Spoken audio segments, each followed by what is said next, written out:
Determine if two strings are close. तो दो string के क्लोज होने की जो क्लोज होने के जो पैरामीटर्स हैं वो हमारे को दो ऑपरेशंस में दे रखे हैं। तो उसके थ्रू कुछ कॉम्प्लिकेटेड लैंग्वेज है, जैसे कि आप कोई भी डिजिट्स को आपस में स्विच कर सकते हो एज लॉन्ग एज उनकी फ्रीक्वेंसी सेम रहती है। तो आई थिंक इसका यही मतलब है। और तो सोल्यूशन आप निकालोगे कैसे? जैसे आप इन दो अगर स्ट्रिंग्स को देखोगे तो इतना तो समझ में आ रहा है कि देखो, फ्रीक्वेंसी कोई एक एक डिजिट, जैसे ए है, ए दो बारी है, बी तीन बारी है और सी एक बार। और फिर यहाँ पे क्या हो रहा है, यहाँ पे ए एक बार है, बी दो बार है और सी तीन बार है। देखो, फ्रीक्वेंसीज इंडिविजुअली तो सेम है, 1 2 3 1 2 3, और लेटर्स भी सेम है, ए बी सी, और तो कुछ नहीं है। तो ये सोल्यूशन हो सकता है, ये दोनों क्लोज हो सकते हैं इनके पैरामीटर्स के थ्रू। तो आप इस प्रॉब्लम को अप्रोच कैसे करोगे? तो हमको एग्जाम्पल रन करने से इतना तो समझ में आ गया है कि ये फ्रीक्वेंसी प्रॉब्लम है, किसी की भी फ्रीक्वेंसी कुछ भी हो सकती है। तो यहाँ पे हमको दो इंडिविजुअल चेक्स करने पड़ेंगे। पहला ये कि क्या जो लेटर्स यहाँ है वही यहाँ है, और सेकंड कि जो फ्रीक्वेंसी ये फर्स्ट स्ट्रिंग में है क्या वही फ्रीक्वेंसी सेकंड स्ट्रिंग में भी है। तो ये प्रॉब्लम दो सब प्रॉब्लम्स में डिवाइड हो जाता है। तो इस अभी इन प्रॉब्लम्स को भी कैसे सॉल्व करेंगे? अब आप क्या तो सेट वगैरह बना सकते हो या कोई मैप यूज कर सकते हो, बट प्रॉब्लम है कि कौन सा लेटर कितनी बारी आ रहा है।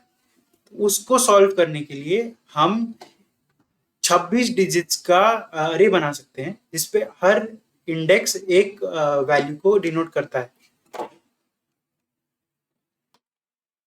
और इस अरे को हम कैर कोड्स की हेल्प से भर सकते हैं।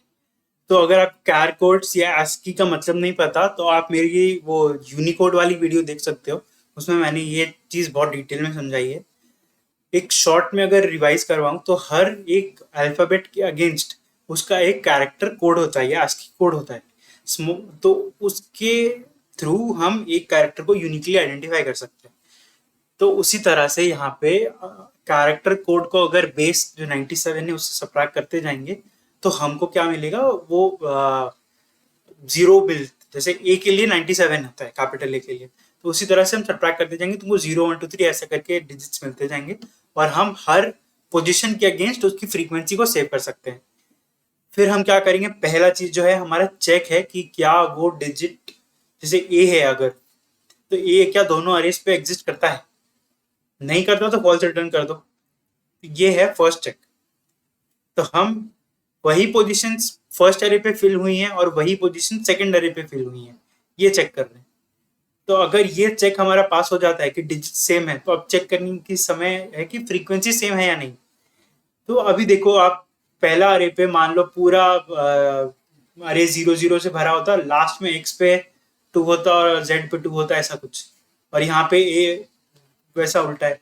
तो आप इसको कैसे चेक करते जाओगे फ्रीक्वेंसी, क्योंकि किसी कोई भी डिजिट्स इंटरचेंज हो सकते हैं ना, तो किसकी फ्रीक्वेंसी क्या है तो ये नहीं डिसाइड कर सकते। तो हम क्या करेंगे, दोनों अरेज को सॉर्ट कर लेंगे।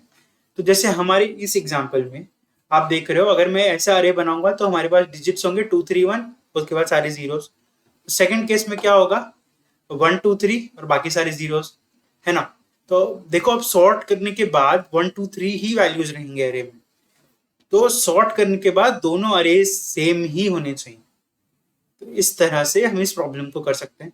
क्योंकि हम सॉर्टिंग कर रहे हैं और ये n log n costly step है, इसलिए time complexity n log n हो जाती है। स्पेस कॉम्प्लेक्सिटी रहती है कांस्टेंट ओवन, क्योंकि जो अरे है, वो अरे जो हम एक्स्ट्रा बना रहे हैं वो हमेशा 26 डिजिट का ही है, सॉरी 26 पोजिशंस ही हैं, उसमें फिक्स साइज का अरे है। तो इसके लिए वो इनपुट के साथ स्केल नहीं होता, इसलिए वो ओवन रह जाता है।